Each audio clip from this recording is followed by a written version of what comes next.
Hey love bugs, welcome back to another Tarot Lover Reviews. Today we are taking a look at Anne Stokes' Gothic Tarot. So if you've heard of this tarot deck or you haven't heard of this tarot deck, hopefully this review and the flip through that comes afterwards helps you to decide on whether or not this tarot deck is right for you. Now, if you want to skip straight to the flip through, take a look down in my description. I break out all of the suits into chapters to make it easier for you to locate exactly where in the flip through you would like to start. But right now we're going to talk about the packaging. We're going to talk about the guidebook. We're going to talk about the cards, cardstock, card size, imagery, naming convention, everything. So if you're interested in the details, stick around. Otherwise, feel free to move on over to the flip through. So let's go ahead and take a look at the packaging. So it is your typical slip box, tuck box, however you want to call it. Let me flip that around so you can see that correctly. But yeah, opens like so. And that's what the interior looks like. So it is your typical packaging for a tarot deck. I don't personally like when tarot decks come in this type of box. If they do, then I typically will store them in something different other than this box, because I feel like this box is too thin to protect the tarot deck. But with this particular deck, I do keep it in the box because I keep it somewhere different and away from all the traffic, around. So yeah, that is the packaging. Now let's talk about the guidebook. The guidebook looks like so. It is your little white book, your typical little white book that you would receive in boxes that are like this, okay? So this is what the book looks like. Now, it's interesting because it opens like this. So it's very big. You have notes on this side, but it opens, so it's like a larger book, right? And then it opens like this, okay? Now, I believe, if I am correct, yes, it does come in other languages. I don't know if it mentions it. I want to say it's probably English, Spanish, Dutch, and Portuguese, I believe. That's the typical languages you can find, especially if there's multiple languages for a particular deck. That's normally the 4 that I've noticed. I could be wrong. It doesn't necessarily say it in English as to what languages it is, so I can't be too sure, so don't hold me to it. But it does mention in the back here, let me kind of make that a little bit closer. I hope you guys can read that, but it'll kind of give you an idea of the languages. So as far as the descriptions go with each of the cards within this tarot deck, it is just a really brief little paragraph for each card, including the major and minor arcana. So it does not give you keywords within the guidebook. It just gives you a brief, small paragraph of a description, and that is it. And it's it almost feels like it's based off of the imagery that you see within the cards. It doesn't necessarily, it does and then it doesn't pertain to what that card is really within the tarot. Let me double check here because I don't think I ever really double checked to see if they had a tarot spread in here, and they do not. So the guidebook does not come with a tarot spread, but it does come with a section that you can put in your notes if you wanted to. But it is pretty straightforward when it comes to the guidebook, right? Okay, so that is the guidebook. Let's go ahead and talk about the cards. So this is the back of each of the cards. Okay, so pretty simple background. What I don't like about this background is the fact that you could tell whether or not it was upright or reversed just by the words on the cards. So they weren't necessarily set on making it to where you couldn't tell the difference when the cards were not flipped over, which is totally fine. I just wanted to point that out because I don't feel like I always point that out within these videos.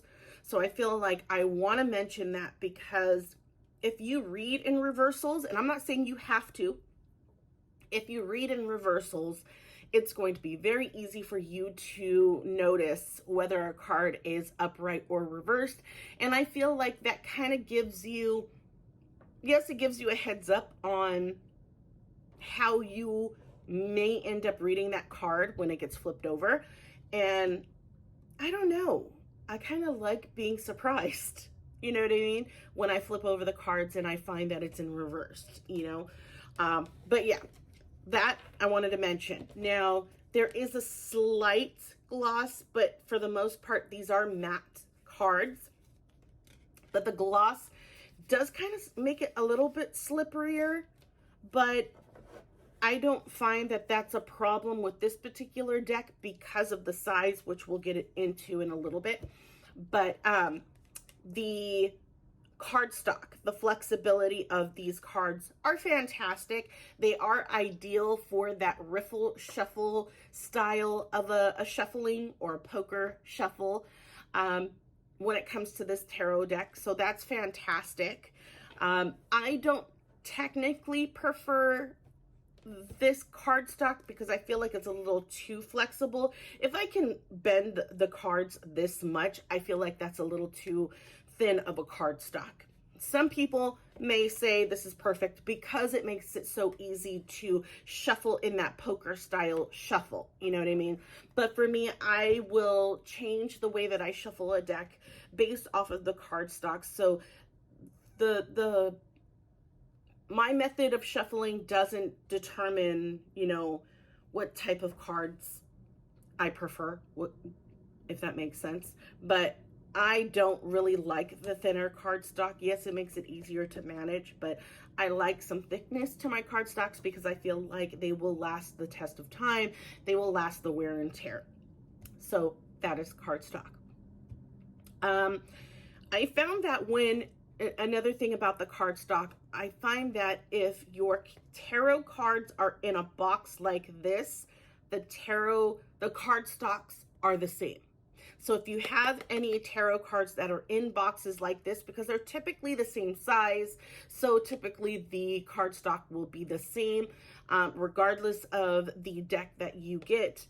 They tend to be the same. Sometimes they are a little bit different when it comes to the cardstock, but I almost feel like if you have another tarot deck in a box that's like this, you are most likely going to know what kind of cardstock you are getting with this tarot deck.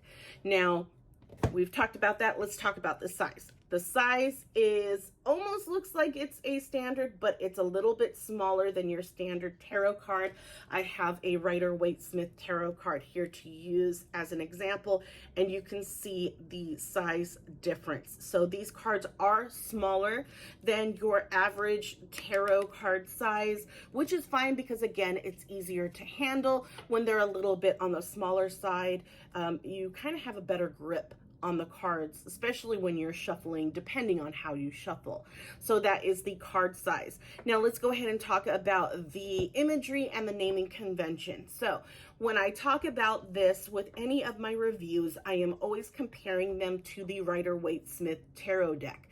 The reason why I do that is because a lot of the guidebooks that are out there for you to purchase, a lot of the other tarot decks out there that you are able to purchase, widely gain or utilize inspiration from the Rider-Waite-Smith imagery and naming convention.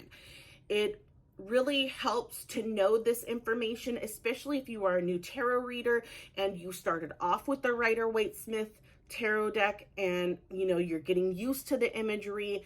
it helps to know the differences between this deck that I'm reviewing now compared to that Rider-Waite-Smith tarot deck, because if you want to move away from the imagery of the Rider-Waite-Smith and you want something more relevant, more now, not so much, you know, the Rider-Waite-Smith, you want to know these things so that you know prior to purchasing that deck whether or not the imagery is going to work for you. You know, if you're gradually moving away from that imagery, but you still want to use the same kind of feel as the Rider-Waite-Smith, I want to make sure that you're aware of this. So that is why I do this.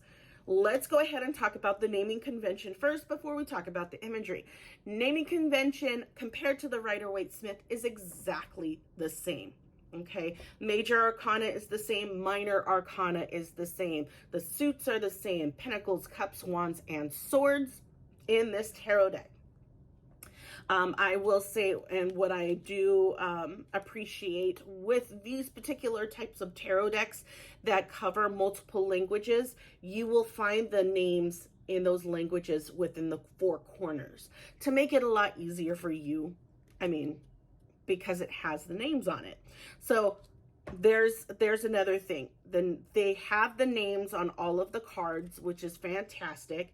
You just find your language and it will always be in that particular corner. Okay. Now so one thing that does change within the naming convention for the court cards is that the page is called the Knave in this tarot deck. Okay, so that is the only difference naming wise that changes. Everything else is basically the same, which is fantastic.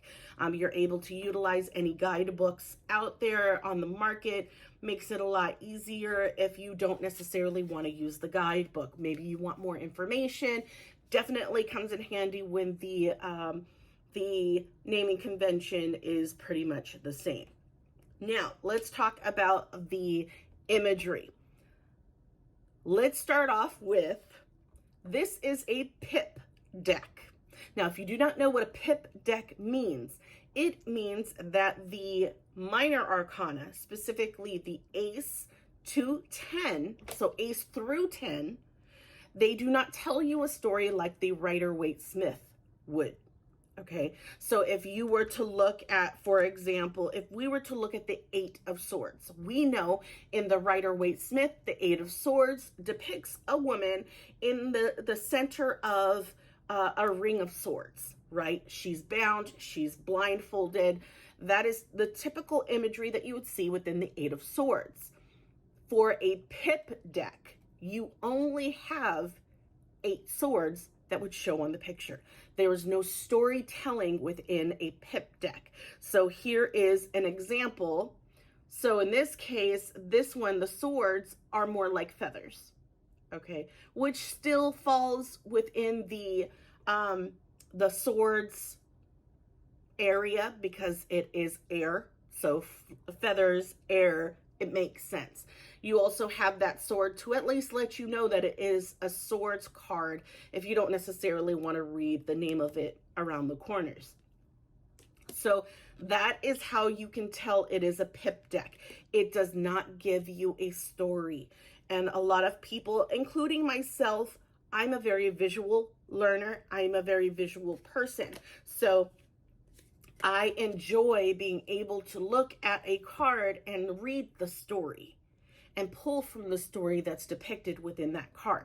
So pip decks are not necessarily up my alley when it comes to reading tarot. I can read the cards because I have been reading for quite some time now, but I always enjoy being able to see what that artist has done to, you know, bring that particular card to life.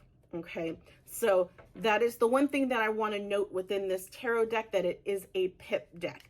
The court cards do reflect people. You do get kind of like a story, I guess you can say. So it's not all completely pips. You do get someone on the cards for the court cards and for the major arcana, okay? Major arcana will always have someone on there, and definitely because it's Anne Stokes, the artwork is absolutely gorgeous. If you do not know Anne Stokes's artwork and what she does, it's very Gothic, fairy, dragons. It is like medieval Gothic. It is beautiful. It's something that I've grown up with, and of course had to get the tarot deck when I realized that she had a tarot deck out there. I've gotten her oracle deck as well, just because I am a fan of her artwork. Absolutely love it. So the cards that do have artwork that are not necessarily part of the pip portion of this deck is absolutely gorgeous. You guys will see that in a moment when you get through the flip through, or when you go through the flip through. But yeah, the artwork itself is absolutely gorgeous. I wouldn't have expected any other way when it comes to Anne Stokes. So if you are a fan of Anne Stokes, I definitely feel like you will love the artwork within this tarot deck. But if you are not a fan of pip decks, this may not be a deck that you would be interested in. But again, you might get it for the artwork. You might get it because you're a fan of Anne Stokes like I am. So yeah, again, if you're not a fan of pip decks, this may not be a deck that you would like to use to read tarot. But if you are a fan and you would like to include it in your collection, it is definitely something to have. But hopefully this review has helped you in some way. If it has, leave a like and check out my channel. See if there are any other tarot reviews that I've done that you might be interested in. If there is a tarot deck that I have yet to review, leave me a comment. Let me know what that tarot deck is. I will check to see if I don't already have it. Chances are I might. But if I don't, you just gave me another reason to buy another tarot deck. So thank you. But yeah, without further ado, here is the flip through. Enjoy, and I'll talk to you guys later. Bye, guys.